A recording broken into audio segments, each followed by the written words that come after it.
sentar ali na praça e tomar café, sentar ali na cafeteria, tomar um café, comer um pão de queijo. Eliseu fazia isso, Eliseu aceitou a hospedagem, né? Ela fez um quarto de hóspedes, e Eliseu, ele viajava com um ajudante dele, chamado Geazi. E havia, gente, todas as regras de hierarquia. A gente vê que o profeta Eliseu, ele não conversa diretamente com as pessoas. Ele utiliza do seu ajudante, do seu secretário Geazi. Então ele manda o Geazi chamar a mulher e ele manda o Geazi perguntar a ela, né, agradecer. Eliseu tem gratidão, isso é muito legal. Eliseu, ele não se sente especial. Você está me hospedando porque eu sou um grande profeta hebreu. Não. Ele tem toda a gratidão e ele quer retribuir aquela hospitalidade. Ele manda Geazi agradecer a mulher. Você tem nos tratado com muita gentileza, com muita generosidade. E de que maneira nós podemos retribuir? De que maneira nós podemos retribuir? Você quer que a gente fale alguma coisa ao rei ou ao comandante do exército? Eliseu, como profeta, ele tinha acesso às maiores autoridades. Então, ele dá possibilidades para que aquela mulher peça qualquer coisa. Então, a gente aprende com essa mulher aqui a hospitalidade, a gente aprende com Eliseu a humildade, a gratidão. E a resposta dessa mulher vai nos ensinar muito. Vamos repetir o versículo 13. Eliseu dissera ao seu moço: dize-lhe, eis que tu nos tem tratado com muita abnegação, que se há de fazer por ti? Haverá alguma coisa que se fala a teu favor ao rei, o comandante do exército? Ela respondeu: habito no meio do meu povo. Essa mulher era determinada, curta e grossa, no bom sentido. Ela não dava muitas explicações, ela falou uma frase só: habita no meio do meu povo. 6 palavras. 6 palavras ela responde à gratidão e ao desejo de retribuição do profeta Eliseu. Habito no meio do meu povo. Ela aqui está nos ensinando o que é ser povo e o que é ser família. Gente, ela poderia responder um monte de coisa. O texto fala que ela é rica. Ela poderia dizer: não tem necessidade de nada. Eu sou uma mulher próspera, eu sou uma mulher rica. Nós temos terras, nós temos gado, nós temos plantação. Eu tenho esposo, eu não sou uma viúva, eu não sou uma órfã. Ela poderia falar um monte de coisas que eram da realidade dela, que serviriam para ela dizer: não preciso de nada, não preciso de nenhuma retribuição. Mas o que ela fala nos ensina, o que ela fala é muito superior à situação econômica privilegiada daquela mulher. O que ela fala vai além disso. Ela fala: habito no meio do meu povo. É muito mais, no sentido dos povos daquela época, das tribos, das aldeias daquela época, muitos povos nômades. É o sentido de que eu não sou forasteira, eu não sou estrangeira, eu tenho povo, eu não estou sozinha. Não é só o fato de eu ter um esposo, um marido, eu tenho povo. Ela está nos ensinando o que é ser igreja. É a gente poder falar assim: eu habito no meio do meu povo. Esse aqui é o meu povo. Esse aqui é a minha família. Seria maravilhoso, gente. E não seria uma utopia. Se a gente pensar no nosso contexto brasileiro, bate assistente social lá na sua casa. Na melhor das hipóteses, utopia, A gente quer saber que tem um novo programa do governo, a gente quer saber quais são as suas necessidades. E todo cristão pudesse responder: muito obrigado pela sua visita, mas eu habito no meio do meu povo. Ou seja, eu tenho todas as minhas necessidades supridas, porque eu tenho um povo, eu tenho uma família. Que deveria ser assim, gente. Deveria deveria ser assim. Não deveria haver nenhum cristão padecendo de nenhuma necessidade. Amém. Não deveria. Né? Porque se a gente pensar em contexto de a igreja brasileira cresceu, a igreja brasileira tem, de maneira geral, tem recursos, né? Poderia ser bênção, pelo menos na vida de todos aqueles que entregam sua vida a Cristo. Mas nós temos uma triste realidade. Né? Quando a gente viaja pelo Brasil, a gente viaja pelo sertão, a gente sobe as vilas e favelas, a gente ainda vê muita desigualdade, muita exclusão. Existem irmãos em Cristo passando fome. E não é porque não querem trabalhar. Por toda uma situação de desigualdade. Existem irmãos padecendo fome. Os irmãos que trabalham nessa área sabem muito bem. Não precisaria ser assim. A igreja brasileira poderia permitir que todos respondessem: eu habito no meio do meu povo, eu sou cristão no Brasil, eu habito. E amados, eu estou dizendo que a igreja brasileira tem condições, tem recurso, tem finança, mas mesmo se não tivesse, vou dizer, mesmo se não tivesse, a igreja tem Deus, tem o Espírito Santo de Deus. E muitas vezes, onde não acontecem recursos e possibilidades humanas, acontece o sobrenatural de Deus. Eu me converti na igreja presbiteriana tradicional, sou muito grato a Deus.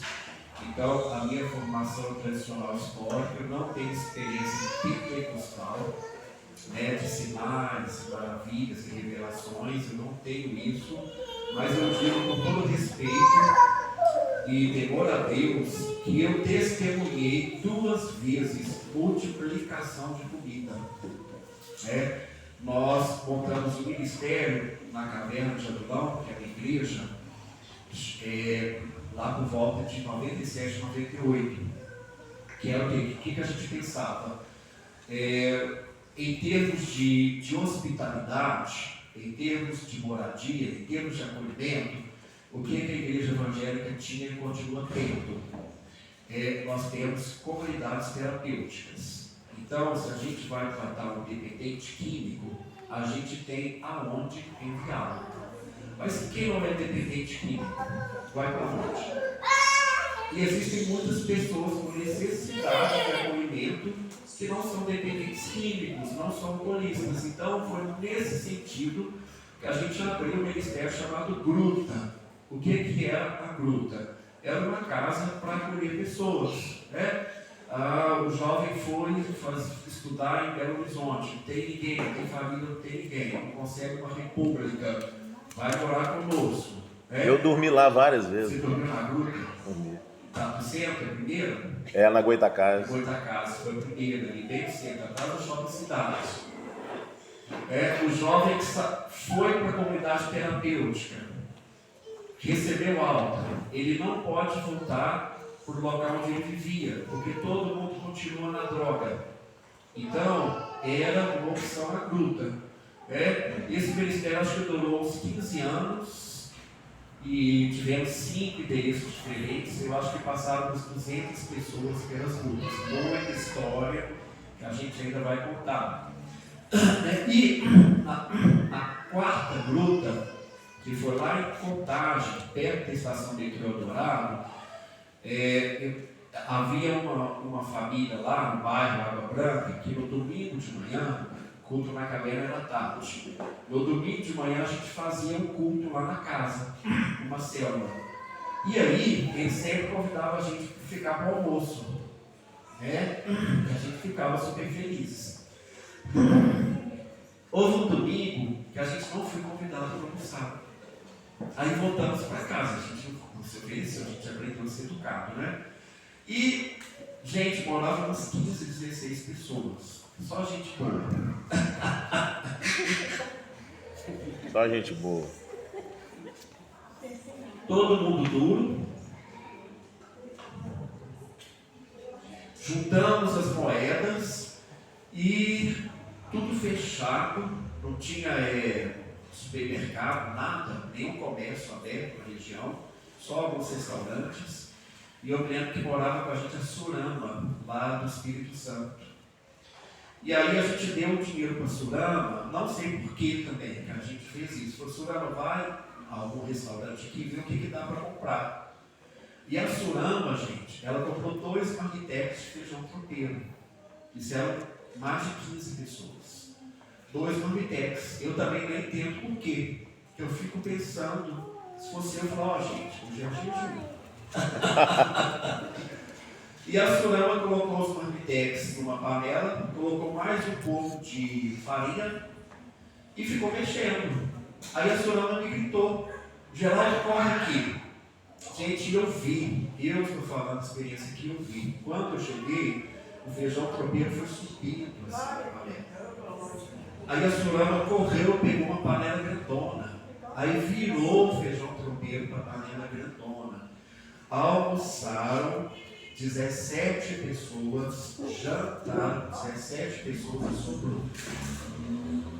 E tudo homem largando da droga, como é que chama? Na fissura de comida, de drogado, como é que é? Como é que fala? Larica. Tudo jovem louco na larica, que comia muito. Almoçaram, jantaram e sobrou para a manhã seguinte. E era porque, era um ambiente de santidade, todo mundo estava em jejum, clamando a Deus, pura graça de Deus.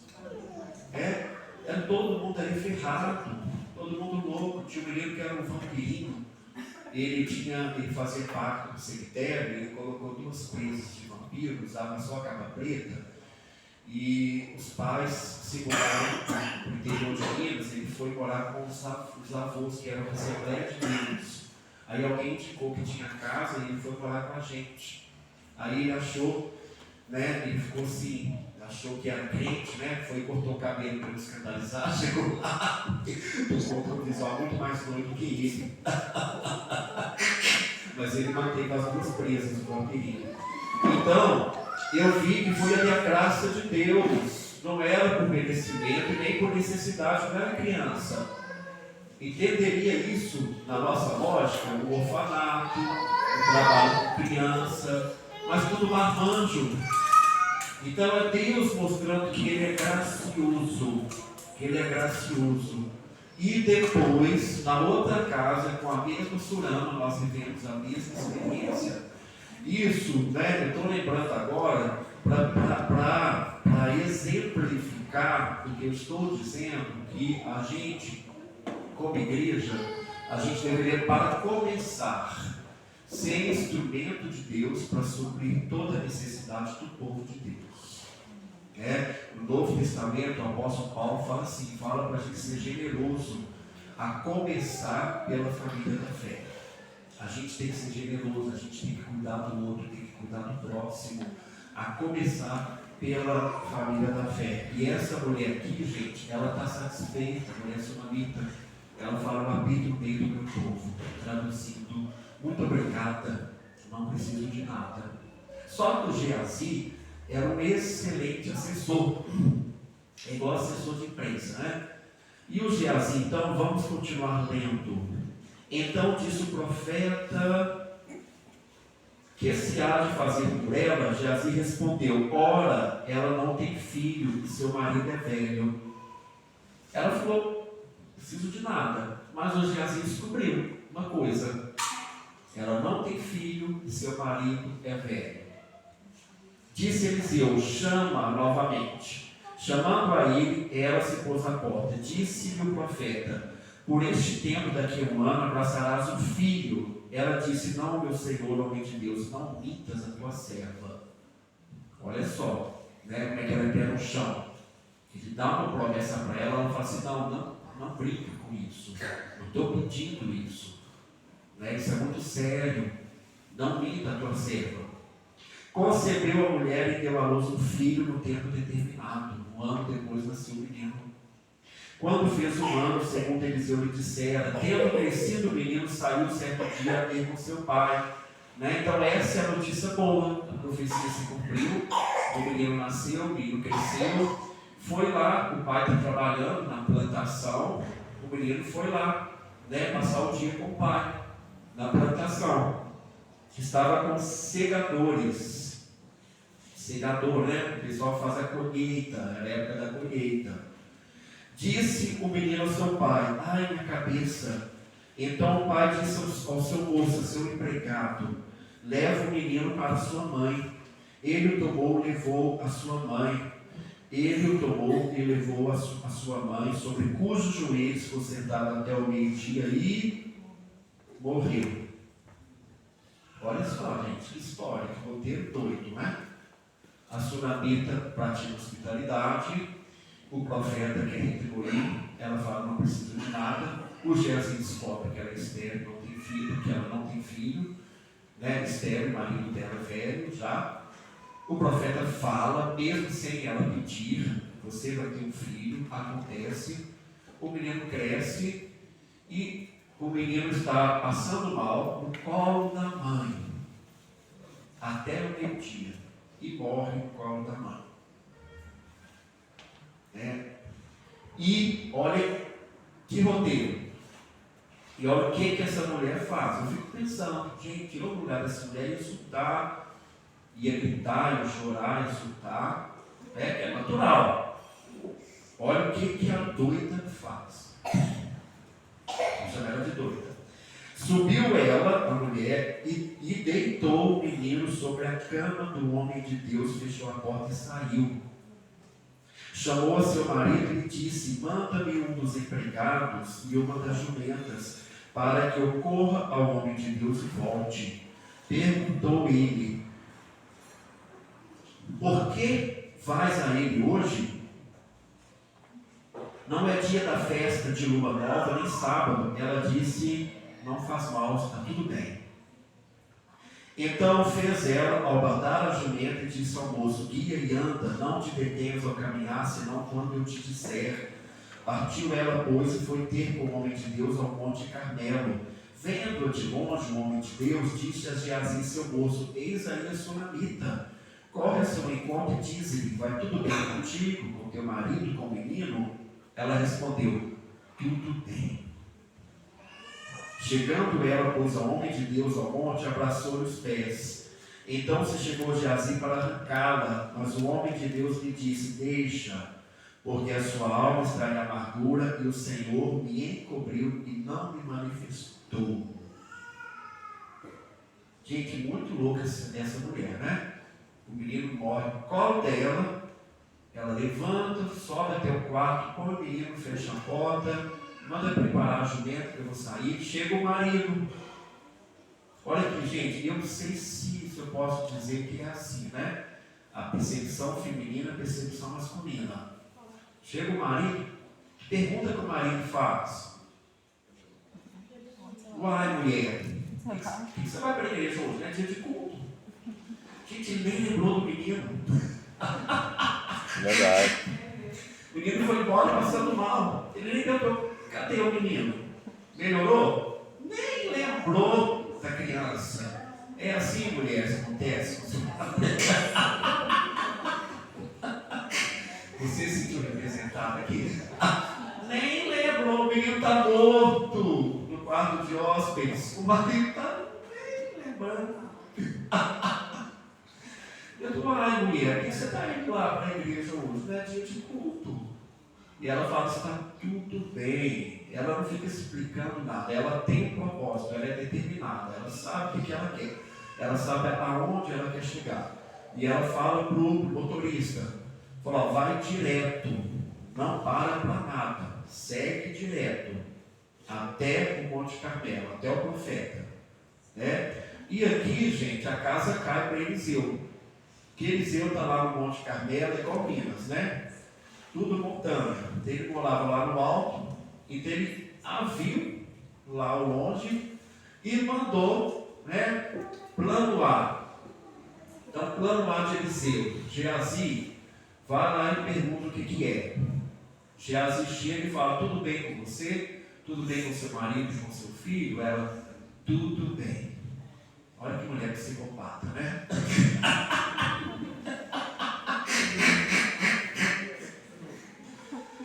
Plano A de Eliseu. Eliseu, ela não contou para Geazi.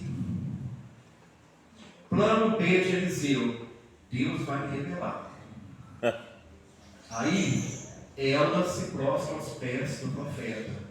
E plano B, não deu certo. Deus não revelou. E Geazi vai puxar ela, gente, igual assessor de imprensa. Eu falando nossa experiência como jornalista, às vezes a pessoa quer conversar, quer dar uma entrevista ao assessor de imprensa lá, chato, puxando, pedindo, trabalhando tudo. Geazi é igualzinho. Ele vai puxar a mulher. Aí Eliseu fala assim, deixa Geazi, que ela está muito amargurada. E Deus não me disse nada. Aí, o que Eliseu tem que fazer? Tem que ouvi-la. Ela não falou para Geazi, Deus não falou para ele, então ele vai ter que ouvi-la. E ela vira, gente, olha que eu não queria estar perto de Eliseu. Disse ela, pedi eu ao meu Senhor um filho, não te disse eu, não me enganes? Ixi, a casa caiu. Disse o profeta Geazi, cinge os lombos, toma o meu bordão contigo e vai. Se encontrares alguém, não saúdes, e se alguém te saudar, não lhe respondas. Põe o meu bordão sobre o rosto do menino. Bordão, né, um instrumento que tinha poder, né? Porque, gente, se Eliseu manda Geazi fazer isso, é porque Eliseu sabia que estava certo. Você não delega a alguém alguma coisa muito importante se você já não acompanhou aquela pessoa, viu o que aquela pessoa fez e deu certo. De tamanha importância. Eliseu tranquilo, Geazi, pega o meu bordão mágico, coloca sobre o menino. Então, provavelmente, isso já havia acontecido antes. Eliseu já havia resolvido coisas assim. Só que, porém, disse a mãe do menino, tão certo como vive o Senhor e vive a tua alma, não te deixarei. Então, ele se levantou e a seguiu. Geazi passou adiante deles e pôs um bordão sobre o rosto do menino. Porém, não houve nele voz nem sinal de vida. Então voltou a encontrar-se com Eliseu e lhe deu o aviso e disse, o menino não despertou. O plano A de Eliseu, coloca o bordão sobre o menino. Ele vai voltar à vida. Geazi dá a má notícia, correndo, Não deu certo, profeta. Coloquei o bordão lá, o menino continuou mortinho da silva. Tendo o profeta chegado a casa, ele e os meninos estavam mortos sobre a cama. Olha que situação, gente. O Eliseu está no quarto de hóspedes feito para ele. Em cima da cama dele está um menino morto, que a mulher não pediu, e ele que falou, você vai ter um filho daqui a um ano. Olha que situação, Nossa vida é cheia disso, Nossa vida como pessoa, como mãe, como pai, como líder, como pastor, é cheia desses momentos, desses vales, desses desertos, desses impasses, entre o que a gente vive, o que a gente ora, muitas vezes a promessa de Deus e muitas vezes uma realidade sobre a qual nós não temos explicação. E o que acontece nesse momento? Fico imaginando a carga dramática de Eliseu, do profeta. Então entrou, fechou a porta sobre eles ambos e orou ao Senhor. Orou ao Senhor. A gente viu, gente, que antes Eliseu não tinha orado. Geazi, pega o meu bordão e coloca sobre o menino, porque estava certo. Não é errado o que Eliseu estava fazendo. A gente vai fazendo coisas que a gente aprendeu, que vai dar certo, a gente vai fazendo até automaticamente. Só que chega um momento que aquele bordão que se viu por uma geração não serve para outra. A nova geração continua morta. E aqui é muito simples. Eliseu fechou a porta e orou ao Senhor. Ele deve ter repetido tudo para Deus. Deus, este quadro foi feito para mim. Esta mulher me recebe com toda a gratidão. Ela nunca pediu nada em troca. Eu que tomei a iniciativa e ministrei sobre a vida dela que ela teria este menino e o menino está morto. E este botão ungido, que já ressuscitou muitos mortos, não funciona mais. Então, Deus, o que eu faço agora? Deus, como que eu lido com a atual geração? 25 anos atrás, a gente estava diante de uma geração, diante de uma juventude, diante de uma alternativa, de um underground, diante de desafios, diante de manifestações da morte. A gente usou todos os recursos que a gente tinha na época, principalmente a linguagem cultural, principalmente a música, principalmente o rock. A Caverna de Adulão, no início dos anos 2000, tinha 20 bandas. 20 bandas. 80 jovens só envolvidos com bandas, 4 por banda. Sendo 17 de metal pesado, rock pesado, e 3 de estilo rock mais leve, grunge, rock and roll e hardcore. A primeira de hardcore. O resto era tudo metal pesado. 20. E era algo que comunicou com uma geração, comunicou o Evangelho para toda uma geração. E a gente volta, a gente está aqui 20 anos depois, e a gente vê uma nova realidade, vê uma nova geração, a gente vê novas manifestações da dor, da morte, e a gente pergunta para Deus, Deus, e agora? Como que eu vou responder a nova geração? Como que eu vou educar os meus filhos adolescentes? 25 anos atrás não tinha acesso à internet, não tinha acesso ao celular. Nossos filhos já estão ali, com uma porta aberta com milhões de informações. E muitas vezes a gente sente assim mesmo como Eliseu, Deus, não está dando certo, não estou produzindo vida. Eu estou diante da morte e não está acontecendo vida. Então Eliseu ora a Deus. Aqui não se descreve qual foi a oração, mas a gente vê o que Deus manda Eliseu fazer. Versículo 34. Subiu à cama, deitou-se sobre o menino, pondo a sua boca sobre a boca dele, os seus olhos sobre os olhos dele, e as suas mãos sobre as mãos dele, se estendeu sobre ele a carne do menino aquecida. Então se levantou e andou no quarto uma vez de lá para cá, e tornou a subir, e se estendeu sobre o menino. Este espirrou 7 vezes e abriu os olhos. Então chamou a Geazi e disse, chama a Sunamita. Ele a chamou, e apresentando-se ele ao profeta, este lhe disse, toma o teu filho. Ela entrou, lançou-se aos pés dele, postou-se em terra, tomou seu filho e saiu. Gente, isso aqui é completamente inusitado. Não tem nada na vivência desse povo de Deus até então que desse alguma ideia para fazer isso. E é como se Deus dissesse assim, Eliseu, você tem usado o seu bordão mágico, de unção, só que agora eu não quero o seu bordão, eu quero é você. Eu quero usar você, o seu corpo. Eu quero usar a sua boca, os seus olhos. Eu quero usar o calor do seu corpo. Eliseu se deita sobre o menino morto, gente. Isso aqui é muito contracultural, é muito underground, porque a gente vê as regras que tem no texto, Levítico, para os sacerdotes, para os profetas. Eles não podiam nem tocar em mortos, não podiam tocar em mortos. Eles não podiam nem em funeral, só podiam o funeral da mãe e do pai, muito próximos. A gente vê a história de Sansão, uma da Sansão era consagrado a Deus nazireu, e o ser nazireu ele não podia tocar em morto nenhum, ele toca no animal morto, nem em animal, nem em pessoa podia tocar. Ele toca no animal morto. Então isso aqui é muito contracultural.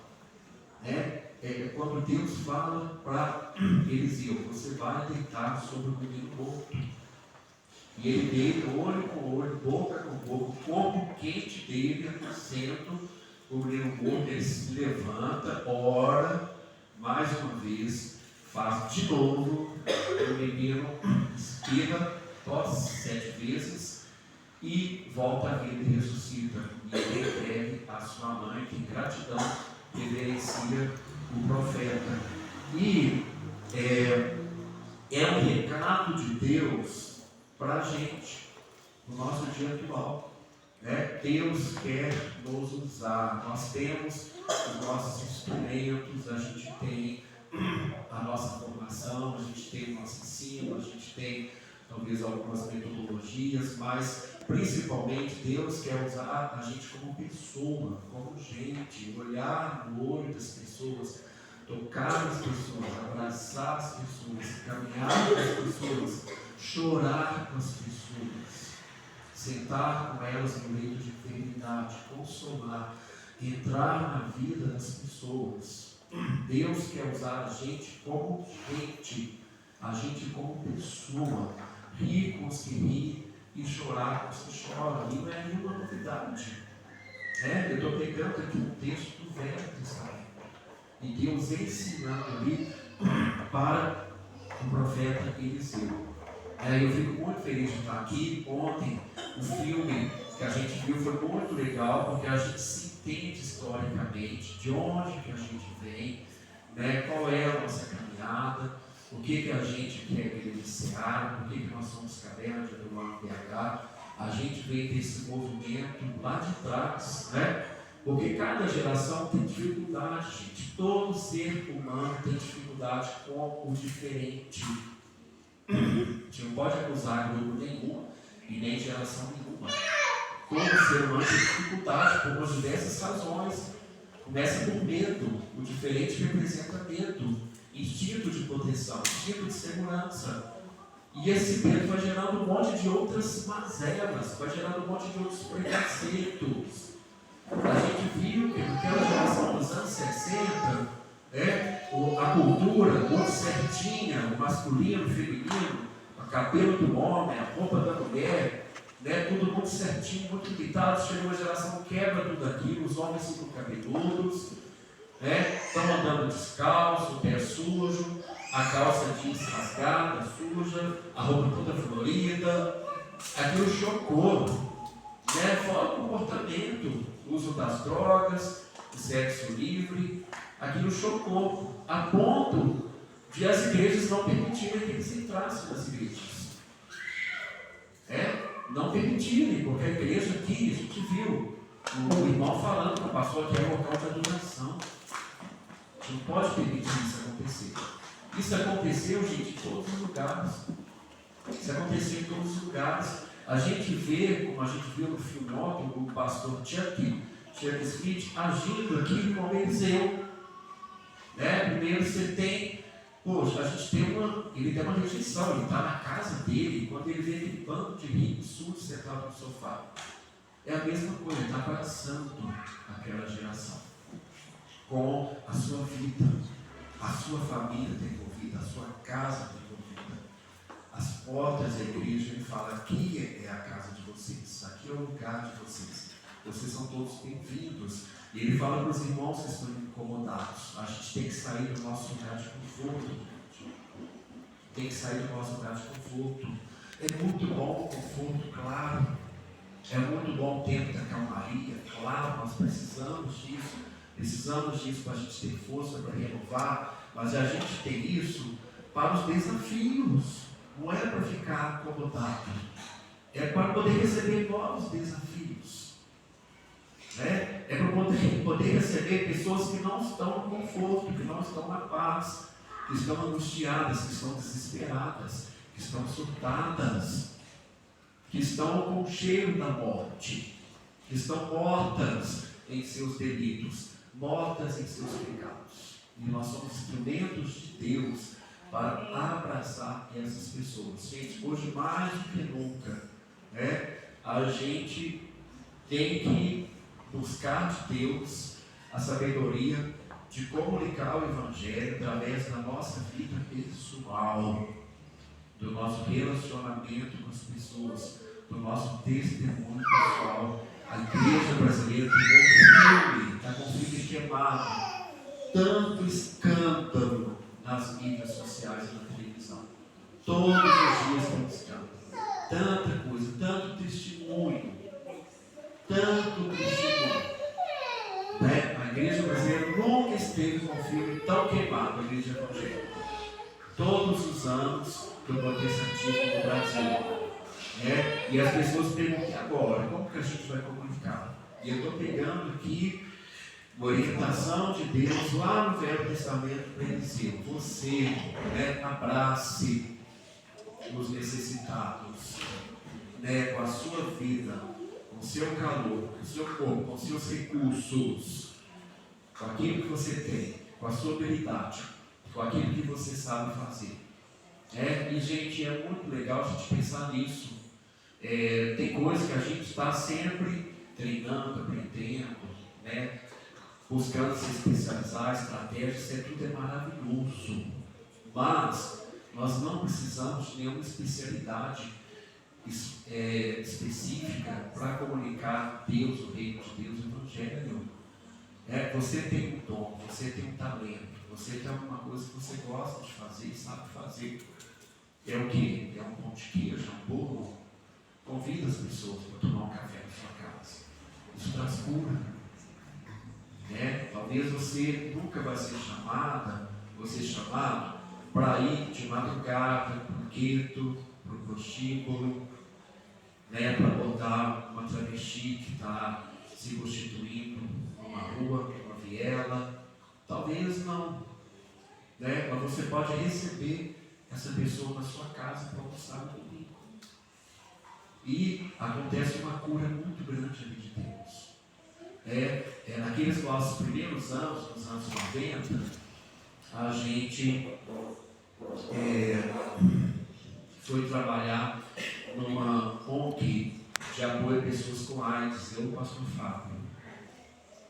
Porque uma amiga minha que era policial falou: Geraldo, eu tenho um amigo que o amigo dele está com AIDS. E aí era novidade, entre aspas, a AIDS. A gente nunca tinha tido contato direto com uma pessoa soro positiva. Eu e o pastor Fábio pegamos o ônibus, fomos para a casa do Renatinho, descemos assim, olha a potência, encostamos no Montesquim, oramos, clamamos a Deus misericórdia e chegamos lá. Foi uma experiência muito interessante, porque normalmente esse rapaz, o Renatinho, ele era o caçula de uma família de vários irmãos. E por causa da homossexualidade, ele foi rejeitado pela família toda. Ele saiu de casa, foi morar com um companheiro, mais tarde descobriu-se com a doença. E aí foi um fenômeno raro, que ao invés da família rejeitá-lo mais, é o que acontecia com todo mundo, a família quebrantou e abraçou o Renatinho. Então o Renatinho voltou para a casa dos pais. Nessa visita estava a família toda reunida. Os irmãos, as irmãs, os cunhados, sobrinhos dele, ele muito debilitado, sentado na poltrona, nem falava, os pais bem velhinhos. E foi nosso primeiro contato, e o pastor Fábio deu uma mensagem, orou, todo mundo veio abraçar a gente depois, sentindo o consolo de Deus. E o amigo dele falou: existe uma organização que apoia pessoas soropositivas, chama-se Grupo Viver. E nós nos tornamos membros do Grupo Viver, ganhamos a terça-feira para fazer o culto. E toda terça-feira, então, era orientação espiritual cristã, que estava lá na agenda do Grupo Viver. E eu me lembro que uma tarde, a gente estava lá e havia uma travesti, a Charla, do Rio de Janeiro. Ele era de Belo Horizonte, mas morava no Rio, mas voltava para Belo Horizonte para fazer o tratamento da AIDS. E a Charla virou para o pessoal do grupo e falou assim: o que vai acontecer aqui hoje à noite? Aí o pessoal apontou para a gente e falou assim: esses meninos aqui fazem orientação espiritual cristã. Aí a Charla perguntou assim: eu posso participar? Nós falamos: claro que pode.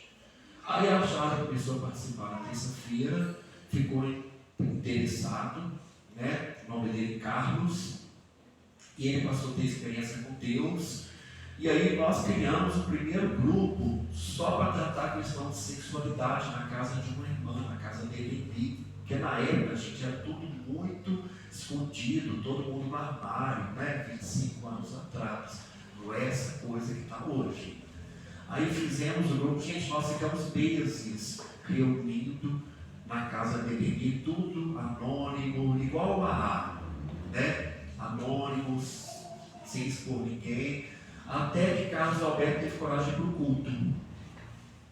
Na época a gente reunia na garagem de uma casa, quando a gente virou igreja, na garagem de uma casa, lá no bairro Cruzeiro, lá da Fausto Pena. Carlos Alberto falou assim, agora eu quero ir para o culto. E a gente foi muito forte. Quando Carlos Alberto entrou na garagem, ele viu assim as cadeiras ao redor. Ele virou para mim e falou duas palavras que me ensinaram muito.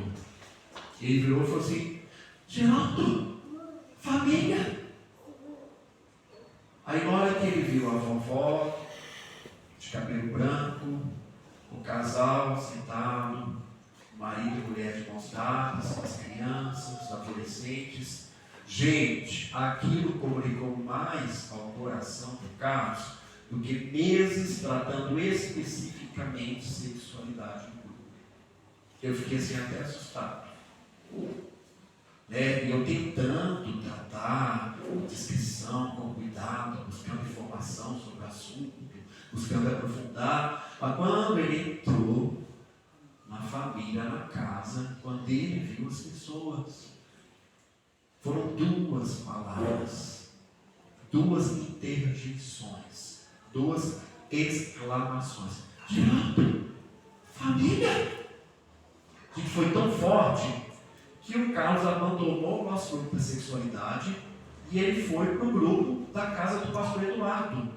Pastor Eduardo, branquinho, médico, não tinha nem brinco, nem tatuagem, visual careta. A esposa dele, a mãe dele, Dona Rita, toda fina, mulher fina, educada, os filhos, família super tradicional, tinha nada de entender sexualidade, movimento GLS, nada. Me abandonou o grupo específico e mergulhou toda semana lá, cheio de experiências com Deus. E ele falava, gente, essa noite eu sonhei que eu ia sair para tudo e acontecia não sei o quê. Aí chegou o primo da minha irmã e convidando para o almoço, e eu vi que era tentação, e eu falei, não posso, porque eu vou para o culto. Era assim, tendo muitas experiências. Mas por que eu lembrei de contar essa história toda? Gente, a gente pode ter o ministério melhor, o exemplo na área de sexualidade, de informação, de estudo, de pesquisa, de conhecimento. A gente pode ter a melhor abordagem, como a gente sempre faz, ir até as pessoas, ir até os guetos, ir até os prostíbulos, subir nos prostíbulos, ir até isso mudou muito, Hoje praticamente não existe boate gay mais, mas nos anos 90 existia. Então a gente ia para as boates, de madrugada, evangelizar na rua. Eu estou escrevendo meu primeiro livro, que é sobre essa experiência que eu tive. A gente evangelizava ali na rua Guarani, perto da rodoviária, era um baixo meretrício de travestis. Elas mesmas falavam, geral, todas ali são bandidas. A gente aqui assalta mesmo. Semana passada veio um médico bêbado, nós roubamos o estetoscópio dele. E todas assim. Chegou uma lá, colocou o canivete, uma lâmina na minha cara, assim, me dá dinheiro, que eu vou te cortar todo. Era essa a realidade, assim. Mas, eu digo, a gente pode ter a abordagem melhor, pode ter conhecimento mais específico, mas nada é tão completo quanto a família. Então eu digo que a abordagem, o ministério específico, ele é um braço, O que a gente está fazendo aqui, o ajuntamento, é outro braço. São necessários os dois para abraçar a pessoa e se completar a cura de Deus. Então não pense que você não tem ministério, que você, isso não é um chamado, não pense. Você tem um ministério, você tem um chamado que é o quê? É ser você, é usar você, é usar o seu olhar, o seu aperto de mão. Você vem aqui no domingo de manhã, um visitante que entra, que você cumprimenta, que você aperta a mão, dá um abraço, tem noção, talvez, o que representa para aquela pessoa que entrou aqui. De repente era tudo que aquela pessoa precisava. A gente viu no filme ontem, a moça que estava lá, desesperada, e ela tinha pensado em suicídio naquele dia, e ela decidiu ir até aquela igreja. Gente, a mesma coisa acontece hoje, nada mudou. Talvez tenha piorado, deixa eu olhar aqui no horário, nós já vamos encerrar. Eu acho que já falei quase uma hora, né? No nosso grupo de WhatsApp da igreja, semana passada teve um pedido que tem uma criança lá na escola, um menino de 12 anos, a coleguinha dele de 12 anos deu cabo da própria vida. Aconteceu no Barreiro, semana passada, uma menina de 12 anos, deu cabo da própria vida. Então veio um pedido de oração desesperado pela mãe e pela família. Hoje, gente, eu não tenho estatísticas para dizer isso, mas pela minha vivência pessoal, o que eu sinto é que 4 está ainda pior do que 20, 25 anos atrás.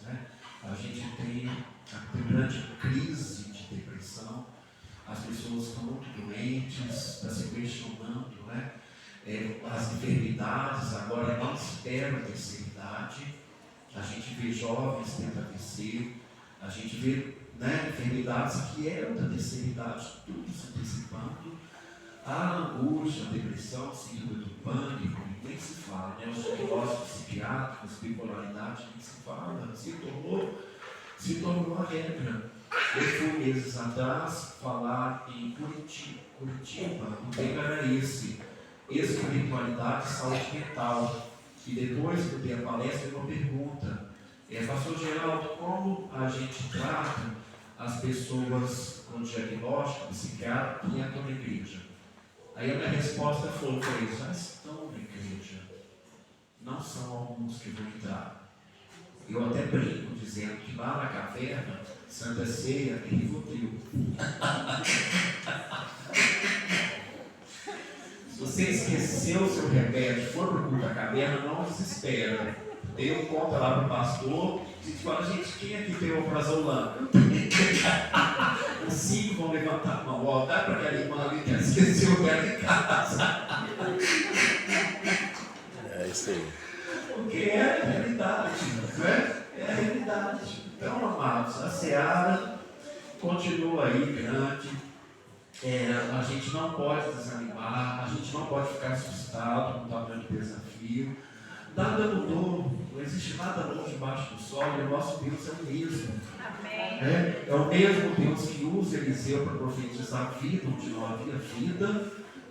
Para a mulher, gente, nos tempos antigos, a coisa mais importante era ter um filho. Mais importante do que tudo era ter filho. E essa mulher é tão interessante que ela não tem filho, mas ela está resolvida. Se vê que até isso já está curado na vida dela. Porque eu habito no meio do meu povo. Ela não está frustrada por causa disso, não se sente derrotada, mas é linda. Deus é tão generoso que dá esse presente para ela, Eliseu é usado para isso, acontece uma adversidade e Deus continua usando Eliseu. E a gente é a mesma coisa, nós somos como Eliseu, a gente tem que aprender com essa mulher sunamita, ser como essa mulher sunamita, e a gente ser instrumento de Deus para o novo tempo, saber que é o mesmo Deus que age. E quem mais ama esse menino que está morto sobre a cama, a geração que está morta na sua loucura, no seu surto, no seu extremismo militante, qualquer que seja, na sua incredulidade, no seu vício, no seu vazio, né? É Deus que ama e continua amando. É Deus que já resolveu na cruz. Já resolveu. Na cruz Jesus falou: está tudo consumado. O que precisava acontecer no plano espiritual já aconteceu. E a gente tem o privilégio de fazer parte desta linda história. Amém. Amém? Amém. Alguém quer compartilhar alguma coisa, dizer, não concorda com alguma coisa? Na cabeça a gente faz isso no final. Pode falar agora. Então, amados, vamos agradecer? Amém. Pai, obrigado.